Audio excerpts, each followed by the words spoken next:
घरगुती गॅस सिलेंडरच्या किमती 60 रुपयांनी महागल्या। महाराष्ट्रामध्ये 860 रुपयांचा गॅस आता 920 रुपयांना मिळणार। 14.2 किलोच्या सिलेंडरच्या दरांमधली वाढ आजपासून लागू।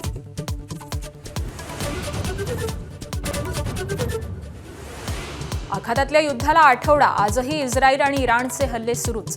अमेरिकेकडून आतापर्यंत 3000 ठिकाणांवरती हल्ले आणि इराणच्या 32 युद्धनौका बुडाल्या।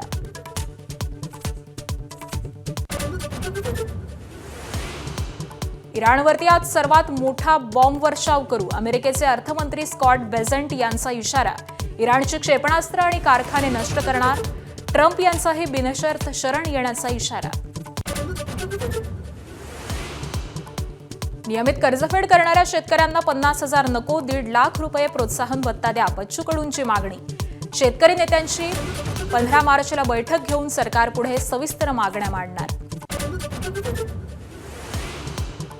लोकसभा अध्यक्ष ओम बिर्ला यांच्या विरुद्धच्या अविश्वास ठरावावरती सोमवारी होणार मतदान। एनडीएकडे 293चं संख्याबळ असल्यानं ठराव नामंजूर होणार हे निश्चित।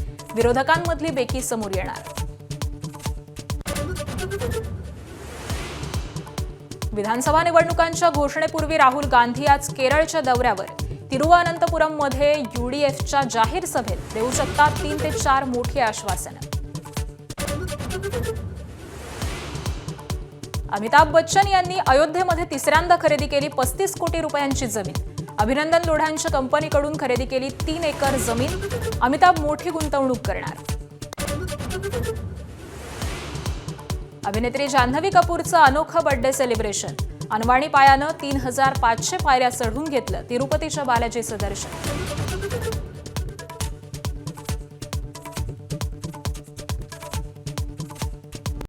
Headlines brought to you by Chitale बंधू।